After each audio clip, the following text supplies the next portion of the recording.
Vladimir Putin ने रूस को बचाने के लिए अपने सबसे बेरहम कसाई जनरल को मैदान में उतार दिया।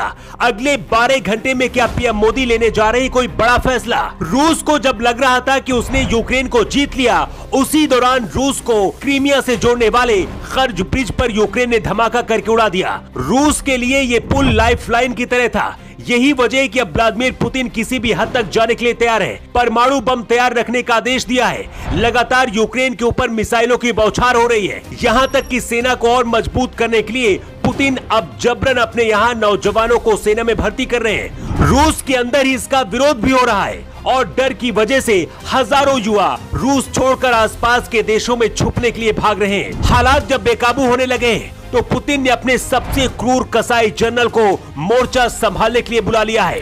ये जनरल इतना ज्यादा खूंखार और खतरनाक है कि एक सैनिक की मौत पर दुश्मन के 3 सिर मांगता है। जिस देश को तबाह करने के लिए पुतिन अपने इस खूंखार जनरल को भेजते हैं, वहां इसके पहुंचने से पहले भगदड़ मच जाती है।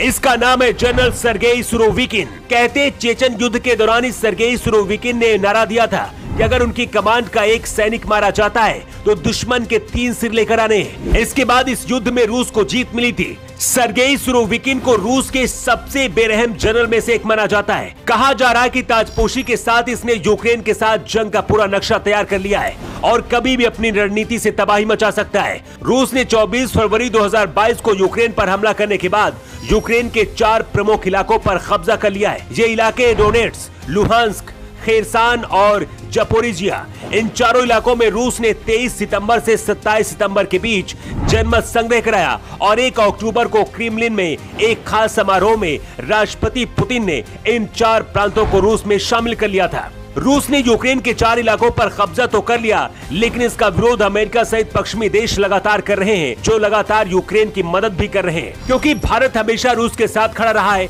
इसलिए भारत ने इसका विरोध नहीं किया। लेकिन इस जनमत संग्रह के 8 दिन बाद ही क्रीमिया को जोड़ने वाले कर्ज ब्रिज पर हमला हो गया। रूस खुद कह रहा है कि ये हमला यूक्रेन ने ही कराया है। इसके साथ ही फिर से मौत का मंजर दिखने लगा है। यूक्रेन के ऊपर जहाज मंडराने लगे हैं और दावा किया जा रहा है कि पुतिन परमाणु हमला भी कर सकते हैं। सर्गेई सुरोविकिन के आने का मतलब ही बुरे वक्त का संकेत माना जा रहा है। यही वजह कि अब यूक्रेन में बचे हुए लोग भी अब दुआ कर रहे हैं कि कोई उनकी रक्षा करे। सबसे बड़ा सवाल है कि ऐसे हालात में भारत क्या करने वाला है? क्या भारत यूक्रेन को बचाएगा या फिर हमेशा की तरह फिर से रूस के साथ खड़ा होगा? कुछ दिन पहले पीएम मोदी ने समरकंद में पुतिन को युद्ध रोकने के लिए कहा था, लेकिन ऐसा नहीं हुआ, बल्कि ये युद्ध अब तबाही की तरफ बढ़ता जा रहा है। दावा किया जा रहा है कि रूस जल्द ही भारत से मदद भी मांग सकता है। ऐसे में पीएम मोदी के सामने सबसे बड़ी चुनौती होगी कि आखिर वो कौन सा फैसला लेते हैं। वैसे आपको क्या लगता है, ऐसे हालात में भारत को क्या करना चाहिए? आप अपना जवाब कमेंट बॉक्स पर लिखकर जरूर बताएं। न्यू टाइम्स के लिए रिपोर्ट।